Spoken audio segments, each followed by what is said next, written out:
கர்த்தருடைய பரிசுத்த நாமத்துக்கு ஸ்தோத்திரம். ദൈവത്തിന്റെ വിശുദ്ധ നാമത്തിന് സ്തോത്രം.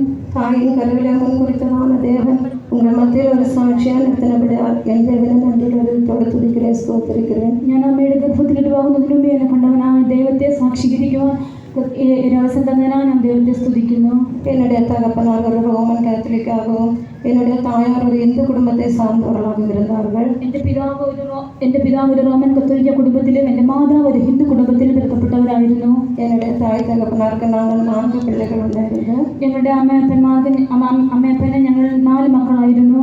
அதில் 2வது சகோதரி பிறக்கும்போது ஒருவித வியாதியினால் தாக்கப்பட்டார்கள். അതിൽ രണ്ടാമത്തെ കുഞ്ഞ് ജനിക്കുമ്പോൾ ഒരു രോഗത്താൽ ബാധിക്കപ്പെട്ടു.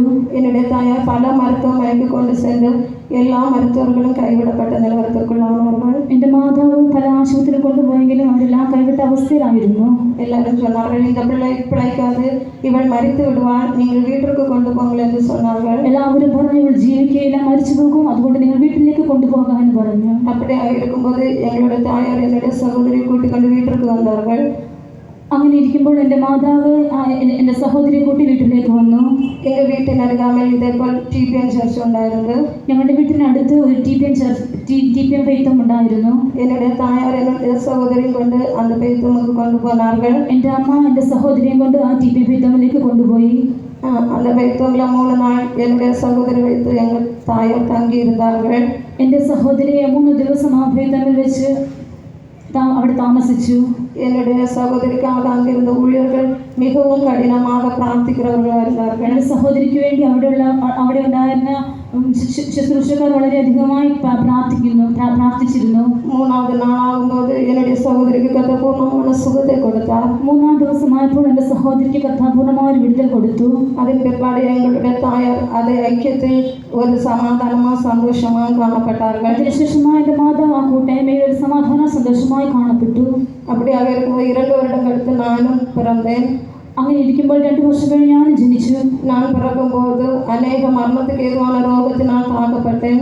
ഞാൻ ജനിക്കുമ്പോൾ മരണകരമായ പല രോഗത്താൽ ഞാൻ ബാധിക്കപ്പെട്ടു. எனக்கு 2 வயது இருக்கும்போது தானே 3 முறை நிமோனியா ரோகத்தினால் தாக்கப்பட்டேன். എനിക്ക് 2 വയസ്സുള്ളപ്പോൾ 3 പ്രാവശ്യം ന്യൂമോണിയ രോഗത്താൽ ഞാൻ ബാധിക്കപ്പെട്ടു. என்னுடைய 4வது வயதில் வசூரி என்கிறதான நோயினால் தாக்கப்பட்டேன். എൻ്റെ 4ാമത്തെ വയസ്സിൽ വസൂരി രോഗത്താൽ ഞാൻ ബാധിതനായി.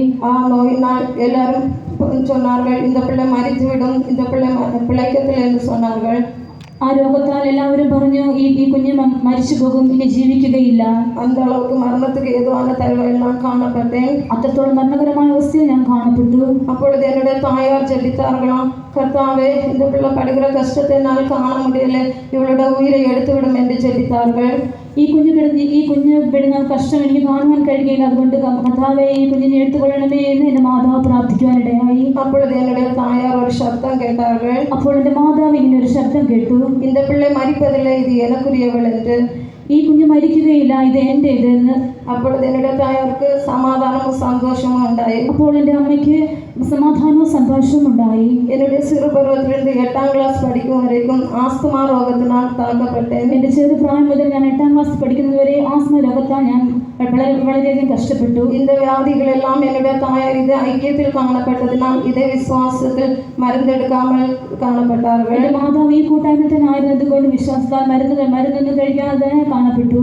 என்னுடைய நான் 4ാം ക്ലാസ് പഠിക്കുம்போது ஒரு முறை ஆற்று வெள்ளத்தில் அடித்து செல்லப்பட்டேன். ഞാൻ 4ാം ക്ലാസ്സിൽ പഠിക്കുമ്പോൾ ഒരു ദിവസം ആറ്റിൽ ഞാൻ മുങ്ങിപ്പോയി.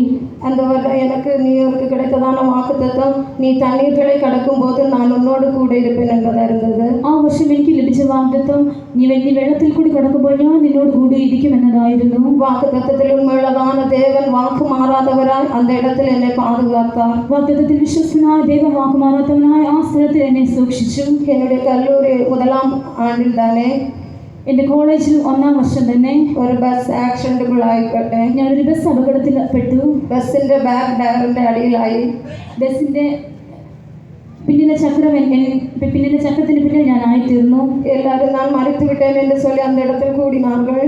ഞാൻ മരിച്ചുപോയി എന്ന് വിചാരിച്ച് എല്ലാവരും ആ സ്ഥലത്ത് ഒന്നിച്ചു കൂടി. ஆனால் தேவன் என்னை ஒரு ஆபத்து கூட இல்லாமல், ஒரு காயம் கூட இல்லாமல் என்னை அந்த இடத்துல விடுவித்தார். എന്നാൽ ഒരു ആപത്തോ ഒരു മുറിവോ കൂടാതെ ആ സ്ഥലത്ത് കർത്താവ് എന്നെ സൂക്ഷിച്ചു. என்னுடைய கல்லூரி 3ാം ആണ്ടിൽ ഞാൻ കോളേജിൽ പഠിക്കുന്ന 3-ാം വർഷത്തിൽ ഒരു സബ്ജക്റ്റ് എനിക്ക് മിகவும் கஷ்டமாக இருந்தது. ഒരു വിഷയം എനിക്ക് വളരെയധികം കഷ്ടമായിരുന്നു. அப்போ அந்த விஷயத்தில் நான் மிகவும் சோகமாகவும் கஷ்டமாகவும் காணப்பட்டேன். ആ വിഷയത്തെ ഞാൻ വളരെയധികം പ്രയാസത്തോടും കഷ്ടത്തോടും കൂടെ ആയി കാണപ്പെട്ടു. அப்போ என் கூட உள்ள பிள்ளை சொன்னா ഈ ക്വസ്റ്റ്യനെ പടി എന്ന് சொன்னாங்க. நான் என்ன അറിയാமல் நான் പറഞ്ഞேன், இனி எனக்கு படித்தா മനസ്സിലാകത്തില്ല.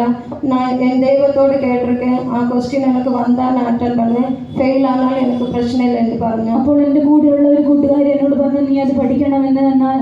ഞാൻ പറഞ്ഞു, എൻ്റെ ദൈവത്തോട് ഞാൻ പറഞ്ഞിട്ടുണ്ട്, ആ ക്വസ്റ്റ്യൻ വന്നാൽ ഞാനത് അറ്റൻഡ് ചെയ്യുകയില്ല, അത് വന്നാൽ ഞാൻ ജയിക്കുമെന്ന് പറഞ്ഞു.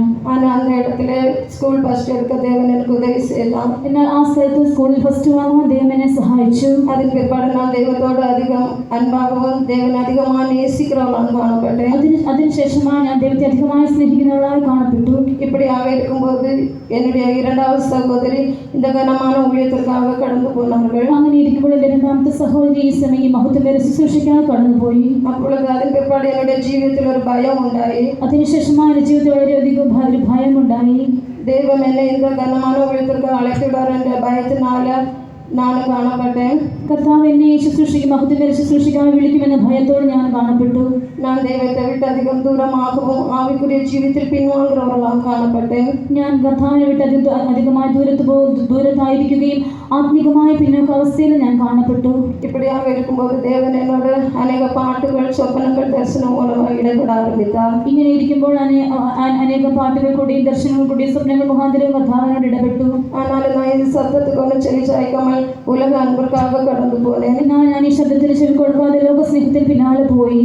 ஆனால் என்னுடைய ജീവിതത്തിൽ ഒരു സമാധാനമോ സന്തോഷമോ ഇല്ലാமல் കാണപ്പെട്ടேன். എന്നാൽ എൻ്റെ ജീവിതത്തിൽ യാതൊരുമായ സമാധാനവും സന്തോഷമോ ഇല്ലാതെ കാണപ്പെട്ടു. ஆனால் தேவன் திரும்ப திரும்ப என்னை പാട്ടിൻ മൂലமாக അനേകമായി ഇടപെട ആരംഭിത്താർ. വീണ്ടും വീണ്ടും പല പാട്ടുകൾ മുഖാന്തരമായി കർത്താവിനോട് ഇടപെട്ടുകൊണ്ടേയിരുന്നു. ഞാൻ പിற்பாடு இந்த கனமான ஊழியத்திற்காக 2017 வருடம் ஒப்பு கொடுத்தேன். 2017 വർഷം ഈ മഹത്വമേറിയ ശുശ്രൂഷയ്ക്കായി ഞാൻ എന്നെ തന്നെ സമർപ്പിച്ചു.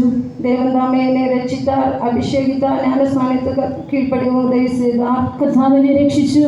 കർത്താവ് ജലസ്നാന സത്യത്തിന് കീഴ്പ്പെടുവാൻ ദൈവം എന്നെ സഹായിച്ചു. என்ன நோக்கத்துக்காக தேவன் என்னை அழைத்து கொண்டு வந்தாரோ அந்த நோக்கம் மாத்திரம் என்னில் நிறைவேறவும், ഏത് ഉദ്ദേശത്തോട് കർത്താവിനെ വിളിച്ചു കൊണ്ടുവന്നു ആ ഉദ്ദേശം നിറവേറുവാനും, கர்த்தருடைய வீட்டில் நீடித்த நாட்களாக நிலைத்திருந்த அந்த மகிமையான சன்னிதானத்தில் காணப்படவும், കർത്താവിന്റെ വീട്ടിൽ അനേക നാളുകൾ ജീവിച്ച് കർത്താവിന്റെ സന്നിധിയിൽ കാണപ്പെടുവാനും, யாவர் எனக்காக ஜெபிக்கும்படி கேட்டுக்கொண்டு என்னுடைய சாட்சியில் இருந்து എല്ലാവരും എനിക്ക് വേണ്ടി പ്രാർത്ഥിക്കണമെന്ന് അപേക്ഷിച്ചുകൊണ്ട് ഞാൻ സാക്ഷികൾ ഇരുന്നു കൊള്ളുന്നു. கர்த்தருடைய பரிசுத்த നാമത്തിൽ സ്തോത്രം. ദൈവത്തിന്റെ വിശുദ്ധ നാമത്തിന് സ്തോത്രം. യേശുവേ ജീവിതത്തെയും ചെയ്തിരിക്കുന്ന എല്ലാ നന്മകൾ ചേർന്ന് സ്തോത്രം ചെയ്യാം. സ്തോത്രം സ്തോത്രം സ്തോത്രം സ്തോത്രം സ്തോത്രം സ്തോത്രം സ്തോത്രം